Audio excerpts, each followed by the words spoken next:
2024 లేదా 25లో డిగ్రీ లేదా బీటెక్ చదివారా? సాఫ్ట్‌వేర్ జాబ్ కోసం ఎదురు చూస్తున్నారా? అయితే కోడ్ జ్ఞాన్ 100 డేస్ కోర్సులో చేరండి. జాబ్ సాధించండి. Welcome to Suman TV. నేను మీ సుమన్ టీవీ నాగ్. జనరల్గా నెగటివ్ ఎనర్జీ అనేది వైదిక్ ఆస్ట్రాలజీ ప్రకారం కనుక మనం చూసుకుంటే ఎన్ని రకాలుగా ఉంటుంది, దాని ఎఫెక్ట్ ఎస్పెషల్లీ హ్యూమన్స్ మీద ఏ విధంగా ఉండేటువంటి అవకాశం ఉంటుంది అనేది ఈరోజు మనతో పాటు వేదిక్ ఆస్ట్రాలజీ ఉమా గారు ఉన్నారు. వారి మాటలు తెలుసుకుందాం. నమస్కారం ఉమా గారు. నమస్తే నాగరాజ్ గారు. వైదిక్ ఆస్ట్రాలజీ ప్రకారం కనుక మనం చూసుకుంటే బాగా ఎఫెక్టివ్ కలిగించేటువంటి నెగిటివ్ ఎనర్జీస్ అసలు జనరల్గా ఏముంటాయి, ఎస్పెషల్లీ విమెన్ మీద వాటి ఎఫెక్ట్ అసలు ఏ విధంగా ఉండేటువంటి అవకాశం ఉంటుంది? తప్పకుండా అండి. ఈ నెగటివ్ ఎనర్జీ అనేటువంటిది ఎప్పుడూ కూడా నాగరాజ్ గారు ఒక ఎక్స్టర్నల్ ఫ్యాక్టర్ అండి. అంటే బయటకి సంబంధించినటువంటి శక్తి అన్నమాట. అంటే ఇన్బిల్ట్గా ప్రతి ఒక్కరూ కూడా ఒక పాజిటివ్ ఎనర్జీ ఉంటుంది. కానీ కొంతమందికి మనం చూస్తే అండి, వేదిక్ ఆస్ట్రాలజీ ప్రకారం కొన్ని నక్షత్రాల వాళ్ళకి పారానార్మల్ యాక్టివిటీస్ వాళ్ళు పసిగట్టగలుగుతారు. కొన్ని నక్షత్రాల వాళ్ళకి అది గుర్తుపట్టే కెపాసిటీ ఉంటుంది. అయితే అసలు ఈ నెగిటివ్ ఎనర్జీ అనేటువంటిది ఎన్ని విధాలుగా విభజించబడి ఉంది అనేటువంటి దాన్ని మనం చూస్తే కనుక మొట్టమొదటిగా అండి స్థలదోష శక్తి. నాగరాజు గారు, ఈ స్థలదోష శక్తి అంటే ఏమిటి అంటే, మీరు బాగా గమనిస్తే చాలా సందర్భాల్లో మీరు ఫేస్ చేసే ఉంటారు, మీరు కూడా వినే ఉంటారు. నేను ఈ ప్లేస్కి వెళ్ళాక నేను ఆ ఇంట్లోకి వెళ్ళాక నాకు చాలా బాగా కలిసి వచ్చిందండి.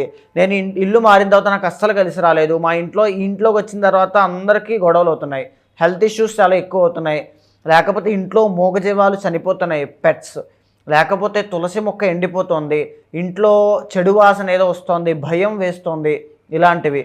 రెండోది ఏంటి అంటే, అక్కడికి వెళ్ళాక చాలా బాగా కలిసి వచ్చింది, లేదనుకుంటే వ్యాపారం చాలా బాగా పెరిగింది, అక్కడికి వెళ్ళాక మా కూతురికి పెళ్ళయింది, మా కొడుకుకి పెళ్ళయింది, మాకు మనవరాలు పుట్టింది, ఇలాంటివి వింటారు. ఏమిటి అంటే ప్లేస్, ఆ స్థలము అనేటువంటి ఆ లొకేషన్లో ఉండేటువంటి శక్తి వల్ల జరుగుతుందండి. ఒక గుడిలోనూ ఒక నార్మల్ ప్లేస్లో ఉండే శక్తి ఎంత విభిన్నంగా ఉంటుందండి. ఒక గుడిలో ఎంత పాజిటివ్ ఎనర్జీ ఉంటుంది, నార్మల్ ప్లేస్లో ఎంత న్యూట్రల్గా ఉంటుంది.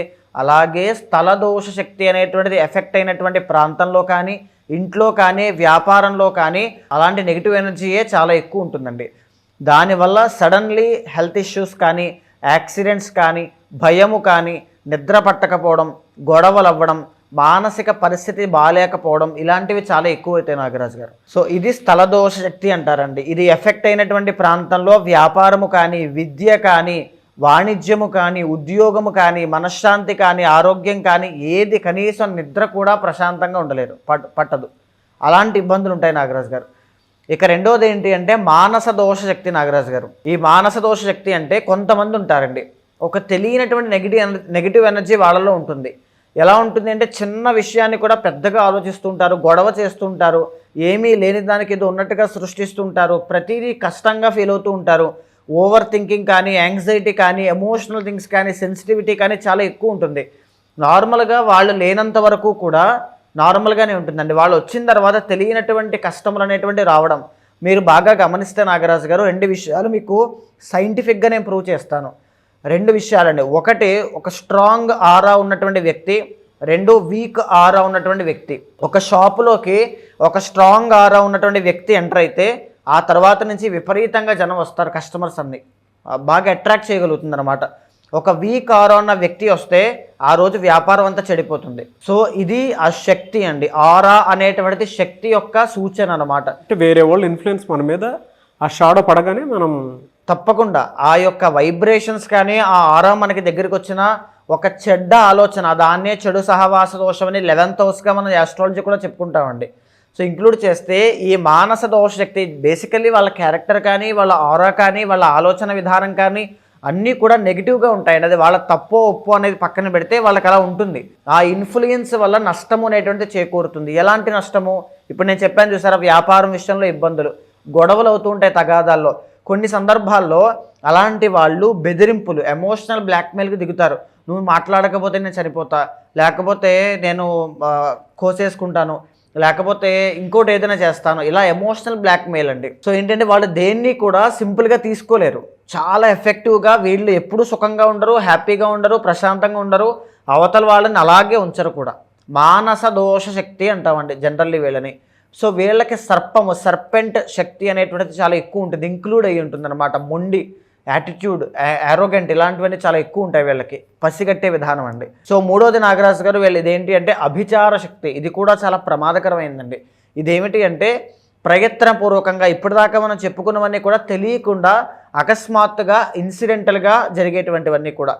సో ఇది ప్రయత్నపూర్వకంగా కావాలని మీ మీద ఏడుపు, ఈర్ష, ద్వేషం ఉన్నటువంటి వాళ్ళు ఎవరైనా మీరు ఎదగకూడదనో, మీరు కిందకు వచ్చేయాలనో, మీకు ఆరోగ్య సమస్యలు రావాలనో, ఆ భావన, ఆ చెడ్డ భావన, ఆ కిందకి లాగాలనేటువంటి దృష్టి కోణము, మీ మీద ఉండేటువంటి ఆ నెగిటివ్ ఎనర్జీ ప్రయోగిస్తుంటారు. దీన్నే ప్రయోగము అని చాలా రకాల పేర్లతో పిలుస్తూ ఉంటారండి.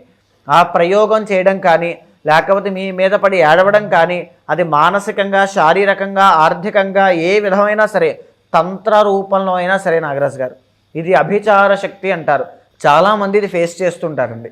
ఈ అభిచార శక్తి విషయంలో ఇబ్బంది పడినటువంటి వాళ్ళకి ఎలా గుర్తుపట్టాలి అంటే ప్రధానంగా మీ ఇంట్లో ఎన్నో రకాల దుర్వాసనలు వస్తూ ఉంటాయి. ఇల్లంతా కూడా తెలియనటువంటి ఒక ప్రేతకళ అనేటువంటిది ఆవహిస్తూ ఉంటుంది. లేకపోతే తెలియనటువంటి హెల్త్ ఇష్యూస్ వస్తూ ఉంటాయండి. బాగా గుర్తుపెట్టుకోండి, మీకు ఎక్కడో నొప్పి వస్తుంది, కానీ మీరు హాస్పిటల్కి వెళ్ళి చూపించిన తర్వాత ఆ నొప్పి మీరు డయాగ్నోసిస్ చేసిన తర్వాత అక్కడ ఏమీ లేదమ్మా అంటారు డాక్టర్, అక్కడ ఏమీ లేదంటారు. అంత ఉంటుందా సార్? అంటే ఎక్స్టర్నల్ ఫోర్స్ మనిషి మీద నెగిటివ్ ఎనర్జీ, ఎనీథింగ్, ఏదైనా ఎనర్జీ నాగరాజు గారు. మంత్రం చదువుతున్నామండి, ఓం నమ శివాయ అని, అది పాజిటివ్ ఎనర్జీ. తిరగేసి చదివితే నెగిటివ్ ఎనర్జీ. మనం గుడిలోకి వెళ్ళాం, ఒక పాజిటివ్ ఎనర్జీ ఉంటుంది. అదే ఇంకొక ప్లేస్కి వెళ్ళాం, ఒక శ్మశానానికి వెళ్ళాం, అక్కడ శివ ఆరాధన జరిగినప్పటికీ కూడా శివుడిగా మనం చూసినా కొంత నెగిటివ్ ఎనర్జీ అనేటువంటిది ఉంటుంది. అక్కడ వెళ్తున్నప్పుడే మనకు ఒక భయం అనేది పుడుతుంది, నెగిటివ్ ఎనర్జీ. సో అక్కడ ఎనర్జీ అనేటువంటిది ఖచ్చితంగా ఉంటుందండి. అది ప్రతి మనిషిని ఎఫెక్ట్ చేస్తుంది. ఆ ఎనర్జీని ఎక్వైర్ చేసుకోవడం కోసమే మనిషి పరిగెడుతూ ఉంటాడు, భగవంతుడు అనుకుంటూ. సో ఇది మూడవది అభిచార శక్తి అండి. ఇది కావాలని కొంతమంది ప్రయత్నపూర్వకంగా మీ మీద ప్రయోగించే శక్తులు చాలామంది ఉంటారు. అందుకే ఎక్స్పోజ్ అవ్వద్దు, దృష్టి ప్రభావంలోకి పడద్దు, ఎవరికి ఏది ఎక్కువగా చెప్పద్దు అని చెప్తూ ఉంటారు పెద్దలు. సో ఈ అభిచార శక్తి విషయంలో చాలా కేర్ఫుల్గా ఉండాలండి. ఇక నాలుగవది నాగరాజు గారు అసుర శక్తి. ఈ అసుర శక్తి అంటే చాలామంది ఇళ్లలో, కొంతమంది ఇళ్లలో నెగిటివ్ ఎనర్జీ ఏ విధంగా ఉంటుంది అంటే పడుకున్నప్పుడు నిద్ర పట్టదు, సడన్గా ఏదో పేక మీద కూర్చున్నట్టుగా, పేక నొక్కుతున్నట్టుగా, ఊపిరి అందరైనట్టు, మాట వినబడట్లేనట్టు, మాట ఎంత అరుస్తున్నా ఎవరికి వినబడట్లేనట్టు, నిస్సహాయ స్థితిలో ఉన్నట్టు, ఒక భయంకరమైనటువంటి చెప్పుకోలేని ఎక్స్పీరియన్సెస్ అవుతూ ఉంటాయి. ఇదే అసుర శక్తి. వాళ్ళు నడుస్తూ ఉంటే ఇంట్లో వెనకాల నుంచి ఎవరు వెళ్ళినట్టు ఉంటుంటుంది. లేకపోతే ఇల్లంతా కూడా, ఇంట్లో ఉన్న సామాగ్రి అంతా అమ్మేయాలనుకుంటారు, ఒంటరిగా కూర్చుంటారు, ఏదో దీనంగా కూర్చుంటారు, గోడ వైపు తిరిగి కూర్చుంటారు. ఒక తెలియనటువంటి అమావాస్యకి పౌర్ణమికి, ఎస్పెషల్లీ మీరు బాగా గమనించాలి అంటే అమావాస్యకి కానీ పౌర్ణమికి కానీ వాళ్ళలో చాలా మార్పులు ఉంటాయండి.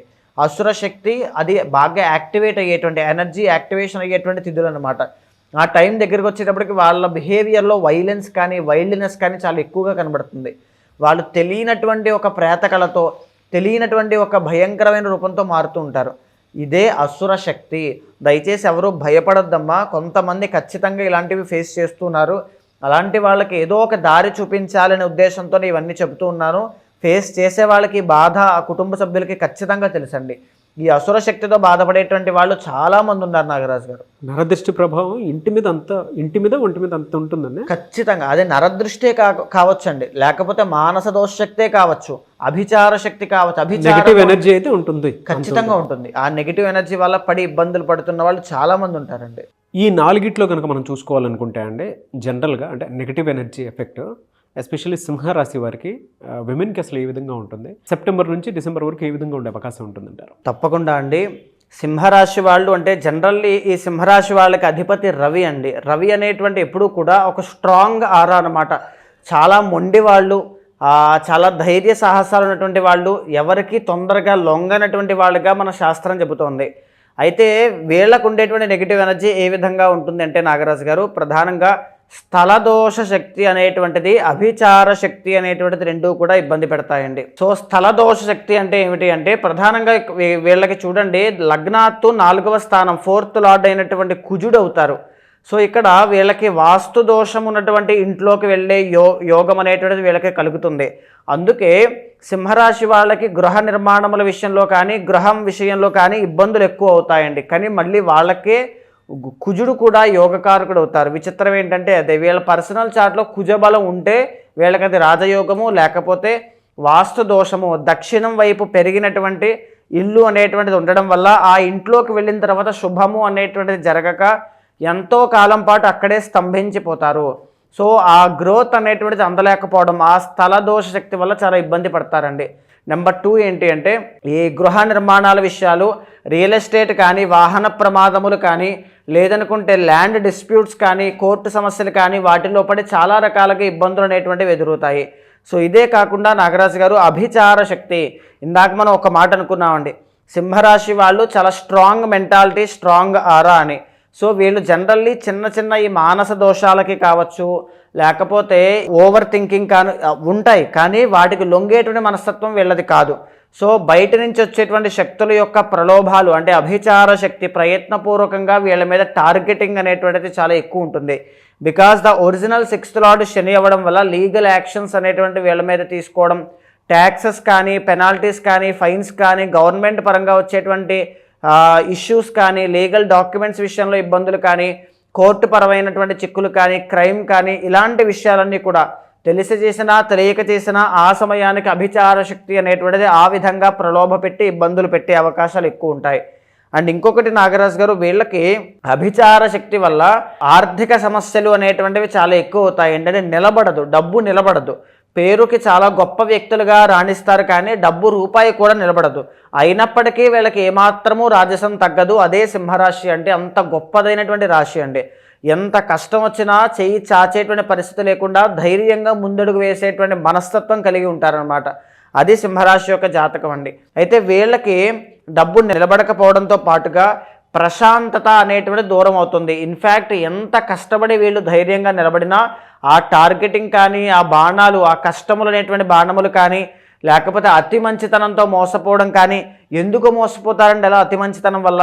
ఆ మంచి అనేటువంటి ఫీలింగ్ ఎవరి దగ్గర నుంచో కలగడం వల్ల, వాళ్ళు ఒక నెగిటివ్ ఇన్ఫ్లుయెన్స్తో తెలియకుండా వీళ్ళని ఇబ్బంది పెట్టాలనే ప్రయత్నం చేయడం వల్లనే అతి మంచితనంతో మోసపోతారు. రెండోది ఏంటి అంటే వీళ్ళ స్వార్థము అనేటువంటిది చూసుకోకుండా డబ్బులు అందరికీ ఖర్చు పెట్టడం వల్ల విపరీతంగా నష్టపోతారు. అది ఎక్కడి నుంచి వస్తుంది ఆలోచన అంటే ఈ యొక్క రాంగ్ డైరెక్షన్, నెగిటివ్ ఎనర్జీ వల్ల కలుగుతూ ఉంటుందండి. అండ్ ఇంకొకటి నాగరాజు గారు, ద ఒరిజినల్ 8th లార్డ్ గురుడు అవ్వడం, అవమాన పాలవుతూ ఉంటారు. మాట వల్ల వచ్చేటువంటి తగువులు కానీ, మాట వల్ల అవమానపడడం కానీ, మాట వల్ల ఉన్నటువంటి పేరు దెబ్బతినడం కానీ చాలా రకాలుగా ఇబ్బంది కలుగుతుంది. సో ఈ విషయంలో చాలా కేర్ఫుల్గా ఉండాలండి. ఇవన్నీ కూడా అభిచార శక్తి. మీకు ఉండేటువంటి శత్రువులంతా కూడా ఒక సంస్థలోనూ, తర్వాత ఒక మనిషి రూపంలో కాకుండా ఒక సంస్థ రూపంలో, ఒక రూల్స్ రూపంలో, ఎందుకంటే శని కాబట్టి గవర్నమెంట్ రూపంలో ఈ రకంగా ఈ పరిస్థితులన్నీ కూడా చాలా టార్గెట్ చేస్తూ ఉంటాయండి. ఇదంతా కూడా అభిచార శక్తి నాగరాజు గారు. ఒకవేళ మీరు సింహరాశిలో జన్మించి మీరు కళారంగం వైపు అడుగులు వేయాలి అనుకుంటూ, లేకపోతే ఇండిపెండెంట్గా ఇండివిజువల్గా విమెన్ క్లాతింగ్ కానీ, ఇంటీరియర్ డిజైనింగ్స్ కానీ, ఇన్ఫ్రాస్ట్రక్చర్ కానీ, లేదు అనుకుంటే క్రియేటివ్ ఫీల్డ్కి సంబంధించి సాఫ్ట్వేర్లో కూడా AI విర్చువల్ రియాలిటీలోకి వెళ్ళాలనుకుంటూ అక్కడ ఎక్కడ ఏ అవకాశమో దొరకక సతమతం అగుతూ, ఏ ఆదరణ లేక చాలా ఇబ్బంది పడుతూ, అనారోగ్య సమస్యలతో ఇబ్బంది పడుతూ ఉన్నారంటే ఎలాంటి అనారోగ్య సమస్యలో కూడా చెప్తానండి. హార్ట్ ట్రబుల్స్, టెన్షన్స్ అనేటువంటివి ఎక్కువ అవడం వల్ల హార్ట్ ట్రబుల్స్ అనేటువంటివి, కొలెస్ట్రాల్ రిలేటెడ్ ప్రాబ్లమ్స్ అనేటువంటివి ఎక్కువ అవుతాయి నాగరాజు గారు. ఇది అభిచార శక్తి వల్ల చిన్న వయసులోనే చాలామందికి కలుగుతుంది. అలా కలగడం వల్లనే వీళ్ళకి ముఖంలో తేజస్సు అనేటువంటిది ఉండదు. సాధించాలి అనేటువంటి ధైర్య సాహసాలు, వీళ్ళకున్న సహజ లక్షణాలు కోల్పోతారు. ఇంట్లో కూడా ప్రశాంతత, కుటుంబ సభ్యుల మధ్యలో ప్రేమ, ఆప్యాయత, అనురాగం అనేటువంటివి దూరం అవుతాయి. సో ఈ విధంగా అభిచార శక్తి, స్థలదోష శక్తిని మనం గుర్తించి జాగ్రత్తలు తీసుకోవచ్చు నాగరాజు గారు. ఎలా సార్ డిసెంబర్ వరకు ఎలా ఉంటుంది సార్ వీళ్ళకి? ప్రధానంగా ఇప్పుడు వీళ్ళకి లగ్నంలో రవి, కేతు, బుధ అనేటువంటి 3 గ్రహాలు సంచారం చేస్తున్నాయండి. వీళ్ళకి అక్టోబర్ 17 దగ్గర నుంచి మంచి రోజులు ప్రారంభం అవుతున్నాయి అనుకున్న లోపే రవి నీచ స్థితిలోకి వెళ్తూ ఉన్నారు. సో దీని మూలాన ఏంటంటే పైగా ఇంకొకటి చూడండి, లాభంలో ఉండేటువంటి గురుడు అక్టోబర్ ఎండ్ దగ్గర నుంచి గురుబలాన్ని కోల్పోతున్నారు. ఖర్చులు అదుపు చేసుకోవాలి, వృధాగా డబ్బులు ఖర్చు పెట్టకుండా జాగ్రత్త పడాలి, పేరు విషయంలో జాగ్రత్త పడాలి, అవమాన పాలయ్యేటువంటి అవకాశాలు ఎక్కువగా ఉంటాయి. కెరీర్ విషయంలో ఒడిదుడుకులు రాకుండా జాగ్రత్తగా కాపాడుకునేటువంటి ప్రయత్నం చేయాలండి. ప్రధానంగా వీళ్ళకి 2026 మొదటి సంవత్సరంలో ఉన్నటువంటి రాజయోగం అప్పుడు కనబడుతోంది తప్ప ఇప్పుడు సెప్టెంబర్ నుంచి డిసెంబర్ దాకా కాస్త ప్రతికూలమైన పరిస్థితులు ఎక్కువగా కనబడుతూ ఉన్నాయండి. సింహరాశి వాళ్ళు నిన్న ఉన్నట్టుగా, మొన్న మాసం ఉన్నట్టుగా రేపు రాబోయేటువంటి నవంబర్ ఉండదు. కాబట్టి మనీ విషయంలో జాగ్రత్తగా ప్రీ ప్లాన్డ్గా రాబోయేటువంటి 3-4 మాసాలు ఎలా ఉండాలి ఏంటి అనేటువంటిది కూడా ప్రీ ప్లాన్డ్గా అన్ని ప్రణాళిక సిద్ధం చేసుకోండి. ఇప్పుడు ఈ దోషాలు పోవాలంటే ఎలాంటి రెమెడీ పాటించాల్సిన? ముఖ్యంగా సింహరాశి వాళ్ళకి బాగా కలిసి వచ్చి, అంటే ఈ అభిచార శక్తులు ఎవరు ఎన్ని ప్రయోగాలు చేసినా, ఎంత ఇబ్బంది పెట్టినా అవి పని చేయకూడదన్నా, లేదు అనుకుంటే వీళ్ళకి ఇప్పుడు నడిచేటువంటి గ్రహ సంచారములన్నీ బాగుండాలి అన్నా వనదుర్గ మహావిద్యా హోమం అనేటువంటిది చేయించడం వల్ల వీళ్ళకి ఆ శక్తి అనేటువంటిది పెరుగుతుందండి. శత్రు పలాయనార్థం ఎంతమంది శత్రువులు ఎన్ని తిట్టుకున్నా వీళ్ళని మానసికంగా, తంత్ర రూపంలో, ఆర్థికంగా, శారీరకంగా ఎన్ని రకాలుగా ఇబ్బంది పెడదాం అనుకున్నా ఏమీ చేయలేరు. వీరి శక్తి అనేటువంటిది అంత అమోఘంగా పెరుగుతుంది. నాగరాజు గారు, anyway sir, thank you so much Uma గారు. అయితే చాలామందికి ఏంటంటే ఏదైనా వేదిక్ ఆస్ట్రాలజీ రెమెడీస్ ప్రకారం వాళ్ళకు ఉండేటువంటి నెగిటివ్స్ ఏవైతే ఉంటాయో వాటిని క్లియర్ చేసుకుందాం అనుకున్నటువంటి చాలామంది ఉంటారు. అది ఏ రూపైనా సరే, ఎవరైనా సరే పర్సనల్ చాట్ ద్వారా వెళ్తే, సో ఈ మంత్ నుంచి ఈ మంత్ వరకు ఎలా ఉంది, నా కెరీర్ ఎలా ఉంది, ఫినాన్షియల్గా ఎలా ఉంది, నెగిటివ్ ఇన్ఫ్లుయెన్స్, నెగిటివ్ ఎనర్జీస్ మా మీద ఏమైనా ఉన్నాయని తెలుసుకోవాలి అనుకున్నటువంటి చాలామంది ఉంటారు. వాళ్ళు మిమ్మల్ని అప్రోచ్ అవ్వాలంటే ప్రాసెస్ ఏంటి? తప్పకుండా నాగరాజు గారు, ఈ నెగిటివ్ ఎనర్జీ అనేటువంటి విషయం మీదండి, అండ్ ఇంకొకటి ఏంటంటే తెలియనటువంటి ప్రయోగాల మీద కావచ్చు, జీవితంలో మేము ఒక్కసారిగా అంతలా ఎదిగి ఎందుకు పడిపోవడానికే కారణం అండి, మాకెందుకో ఒక భయంగా ఉంది, మా జీవితం ఎక్కడికి వెళ్తుందో అనేటువంటి ఒక డైలమాలో కావచ్చు ఎంతోమంది అప్రోచ్ అవుతూ నేను ఇచ్చినటువంటి రెమెడీస్ ఫాలో అయిన తర్వాత చాలా ఈజీగా వాటి నుంచి తప్పించుకుని బౌన్స్ బ్యాక్ అయిన వాళ్ళు చాలామంది ఉన్నారండి. ఈ విషయం మీద నేను ఎందుకు ఇలా వీడియోస్ చేస్తున్నానంటే నాగరాజు గారు, నెగిటివ్ ఎనర్జీ అనేటువంటిది చాలా ఎక్కువ ఉంటుంది. అది మంత్ర అనుష్ఠానం చేసే వాళ్ళనైతే ఏమీ చేయలేదు, కానీ నిత్యము ఎలాంటి నార్మల్ జీవనాధారం ఉన్న వాళ్ళైతే చాలా ఇబ్బంది పడతారు. అలాంటి వాళ్ళు ఎవరైనా ఉంటే మీకు కింద కనిపించే నెంబర్కి కాల్ చేస్తే మా వాళ్ళు మీకు పూర్తి వివరాలు అందిస్తారు. మీ జాతకాన్ని చూసిన తర్వాత, మీ సమస్య ఏమిటో నేను విన్నా తరువాత, మీరు ఏ సమస్యతో బాధపడుతున్నారు అనేటువంటి విషయంపై నేను ఆలోచించి మీకు శాంతి పరిహారములు అనేటువంటివి చేయించిన తర్వాత ఖచ్చితంగా మీకు ఒక ఫ్యామిలీ మెంబర్లా కావచ్చు, ఒక బ్రదర్లా కావచ్చు, లేకపోతే ఒక గైడర్లా కావచ్చు, ఒక ఆస్ట్రాలజర్ లాగా మీకు అన్ని విధాలుగా నేను హెల్ప్ చేస్తాను. మీకు మళ్ళీ పునర్వైభవం వచ్చేలా నేను చేస్తాను. Thank you so much Uma గారు. నమస్తే అండి. చూసారు కదా ఈ వీడియోపై మీ అభిప్రాయాన్ని కమెంట్ బాక్స్లో పోస్ట్ చేయండి. ముఖ్యంగా మీరు కనుక త్రూ వేదిక్ ఆస్ట్రాలజీ మీ పర్సనల్ చార్ట్ ద్వారా మీకు ఏదైనా జరిగింది, ఈ విధంగా ఉంది, మేము తెలుసుకోవాలనుకుంటున్నాము, కెరీర్లో ఎక్కడెక్కడ ఏ విధంగా ఒక మంచి స్టెప్ తీసుకుందాము అనుకున్నటువంటి వాళ్ళ విద్య, ఉద్యోగం, వ్యాపారం, ఆర్థికం ఏదున్నా సరే త్రూ వేదిక్ ఆస్ట్రాలజీ త్రూ మీరు కనుక తెలుసుకొని ముందుకు వెళ్ళాలి అనుకుంటే, అండ్ నరదృష్టి ప్రభావం ఉందా లేదా అనుకుని తెలుసుకోవాలి అనుకున్నటువంటి వాళ్ళైనా సరే స్క్రీన్ మీద ఉమా గారి కాంటాక్ట్ నెంబర్ కనిపిస్తుంది. దాన్ని మీరు కాల్ ఆర్ మెసేజ్ వాట్సాప్ చేసి వెంటనే అపాయింట్మెంట్ బుక్ చేసుకోండి. ఈ వీడియో లైక్ చేసి షేర్ మాత్రం తప్పకుండా చేయండి. ఇలాంటి మరిన్ని వీడియోస్ కోసం మా ఛానల్ ఫాలో అవ్వండి. Thank you.